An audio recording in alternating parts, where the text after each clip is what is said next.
आप सभी का स्वागत है। देखिए, इससे पहले ही क्लास में हमने राज्य के नीति निर्देशक तत्वों के बारे में अध्ययन कर लिया था, जिसमें हमने आर्टिकल संख्या 36 से लेकर के आर्टिकल संख्या 51 तक अध्ययन कर लिया था। आज हम उससे आगे बढ़ लेते हैं। देखिए, जो डीपीएसपी हैं इनको 3 भागों में विभाजित किया गया है।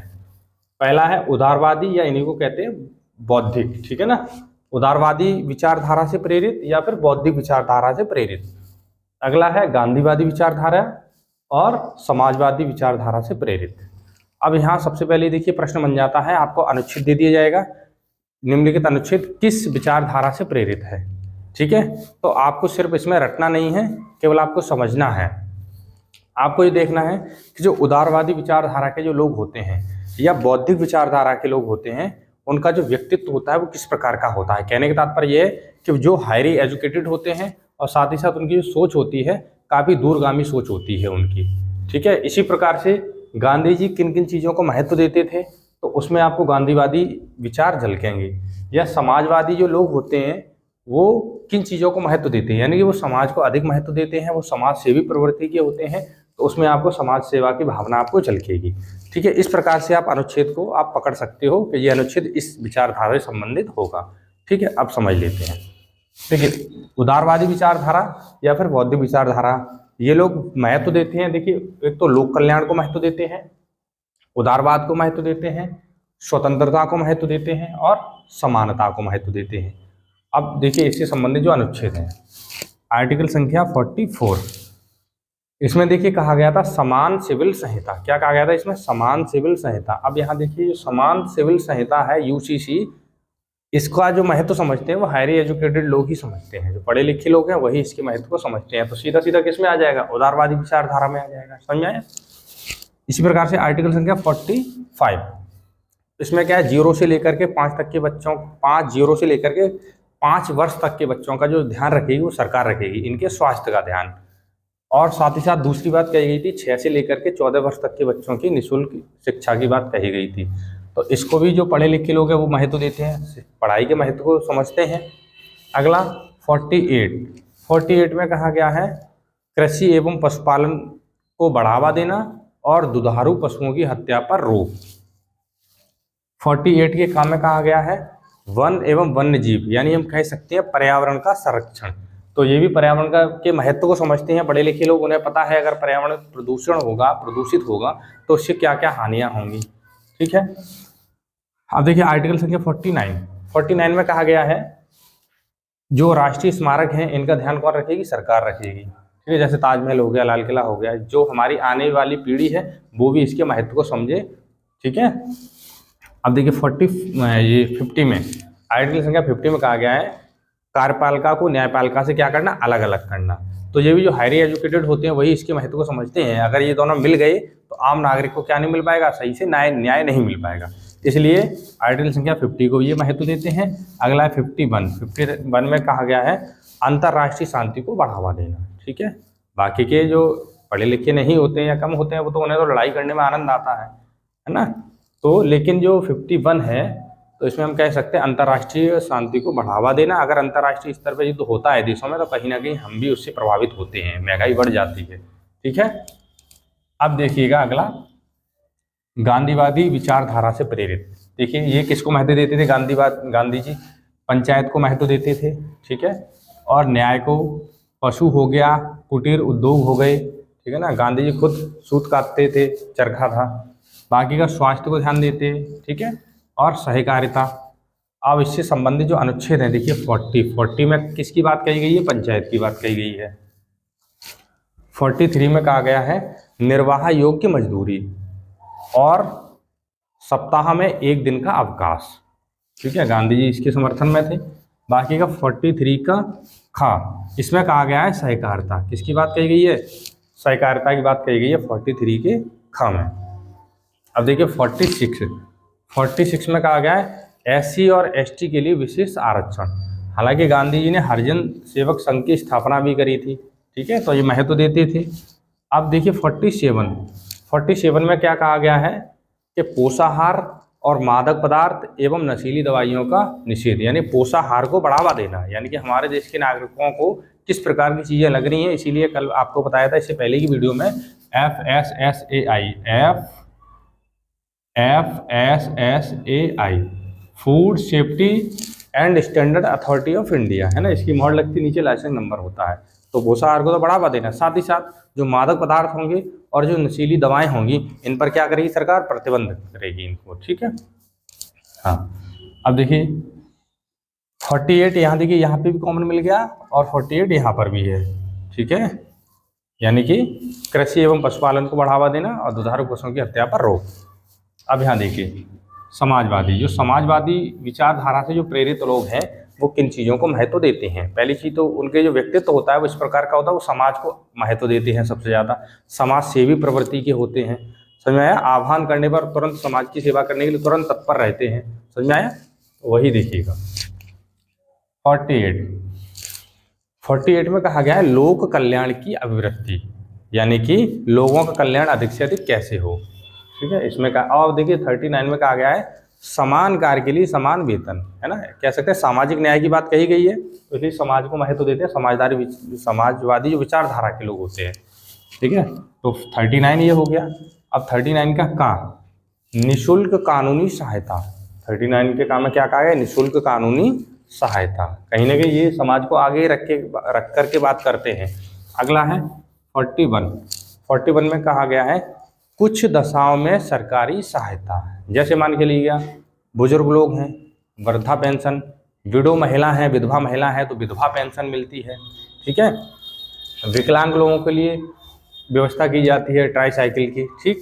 वहीं साथ ही साथ जो बेरोजगारी है ना, तो 100 दिन के काम की रोजगार की गारंटी की बात कही गई, जो मनरेगा योजना चल रही है, ठीक है, तो वो। और 42 में कहा गया है दो चीज़ें कही गई है, एक तो मनोचित दशा और प्रसूति सहायता, ठीक, इसको महत्व देते हैं। और 43 में क्या कहा गया है, तो ये यहाँ 43 कॉमन मिल गया और 43 इसमें भी है, ठीक है। यानी कि 43 में कहा गया है सप्ताह में 1 दिन का अवकाश और निर्वाह योग्य मजदूरी, ठीक है। ये मैं आपको सारी की सारी इससे पहले की वीडियो में पढ़ा चुका हूँ। जिन लोगों ने वो वीडियो नहीं देखी वो लोग वीडियो को देख लें, और साथ ही साथ जिन लोगों ने चैनल को सब्सक्राइब नहीं किया है वो लोग चैनल को सब्सक्राइब कर लें, ठीक है। अब सारा जो जीएस का जो कंटेंट होगा मैं यहीं यूट्यूब पे अपलोड कराऊंगा, ठीक। अब देखिएगा 43 के काम, तो 43 के काम में कहा गया है उद्योग प्रबंधन में कामगारों की सहभागिता, ठीक है। और 47 यहाँ देखिए 47 यहाँ पे भी कॉमन है और 47 यहाँ पे भी कॉमन है, ठीक है। तो इसमें क्या कहा गया है, मादक पदार्थों और नशीली दवाइयों का क्या कहा गया, प्रतिषेध, यानी कि निषेध, और साथ ही पोषाहार को बढ़ावा देना, ठीक है।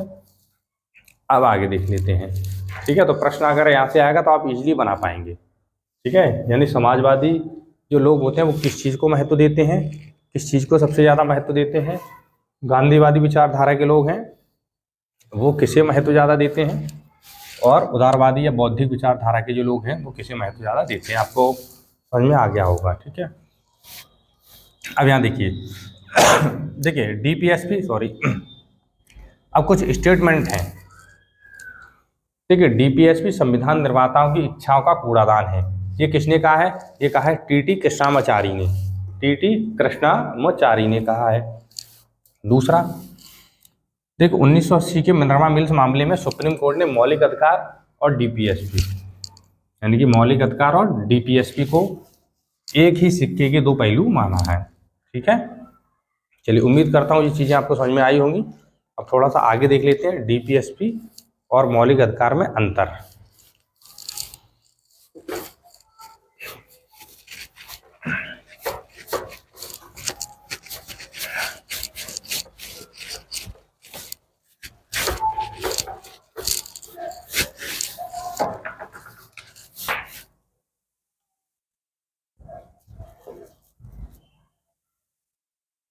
मौलिक अधिकार डीपीएसपी, इनमें देखिए अंतर क्या है, यहाँ से प्रश्न बन जाता है, तो आप लोग ध्यान रखेंगे। सबसे पहला जो मौलिक अधिकार है वो कहाँ से लिए गए? यूएसए से लिए गए हैं। ठीक है, यूएसए के संविधान से लिए गए हैं। डीपीएसपी आयरलैंड के संविधान से लिए गए हैं। ठीक है, मौलिक अधिकार को भाग संख्या 3 में रखा गया है। ठीक है, प्रश्न बन जाता है किस भाग को मैग्ना कार्टा कहा जाता है? तो भाग संख्या 3 को क्या कहा जाता है? मैग्ना कार्टा कहा जाता है। डीपीएसपी को भाग संख्या 4 में रखा गया है। ठीक है, अब आगे देखिएगा, जो मौलिक अधिकार है वो न्यायालय द्वारा प्रवर्तनीय है।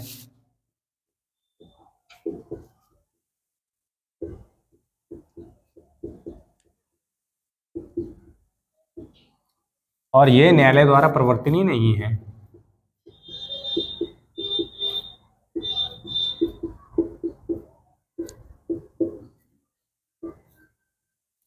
न्यायालय द्वारा प्रवर्तनीय नहीं। अब यहाँ देखिए, जो मौलिक अधिकार होते हैं ये नैसर्गिक होते हैं। कैसे होते हैं? नैसर्गिक।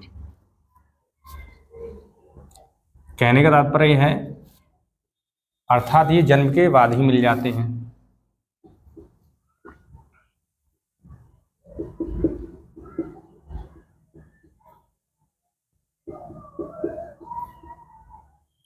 और ये कब मिलते हैं? मौलिक जो डीपीएसपी जब सरकार लागू कराती है तभी मिलते हैं।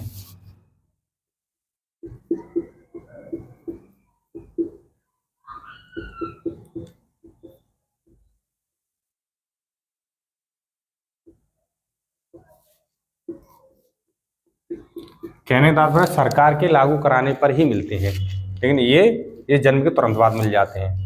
अब देखिए, इसके पीछे है कानूनी मान्यता है। मौलिक अधिकारों के पीछे क्या है? कानूनी मान्यता है। कानूनी मान्यता है। अब इसके पीछे क्या है? राजनीतिक मान्यता है।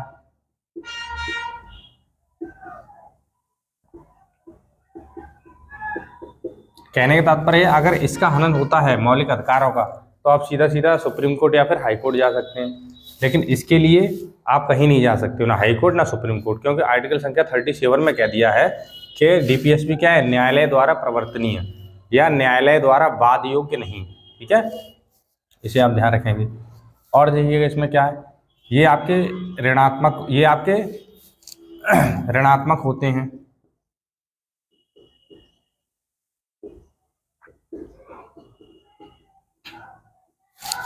और ये धनात्मक होते हैं।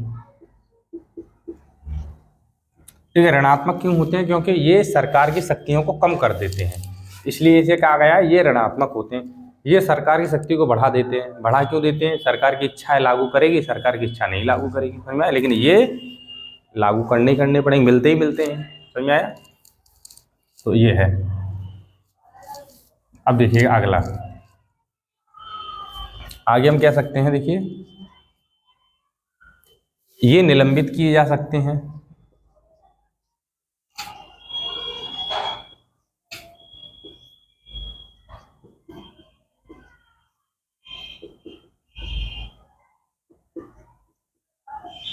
समझ में आया? और ये निलंबित नहीं किए जा सकते।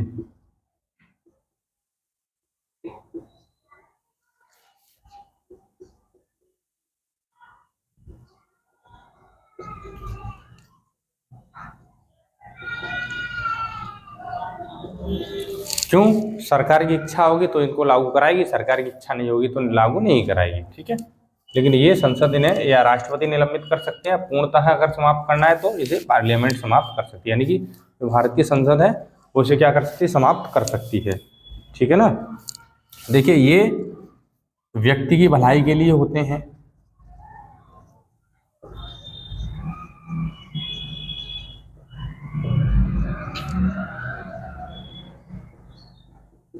भलाई के लिए होते हैं और यह समाज की भलाई के लिए होते हैं।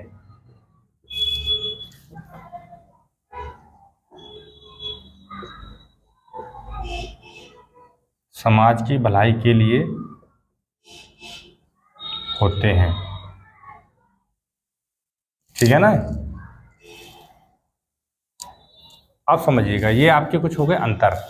मौलिक अधिकार और डीपीएसपी में अंतर। अब आपका जो मौलिक अधिकार जो टॉपिक है और डीपीएसपी ये आपके दोनों खत्म हो चुके हैं।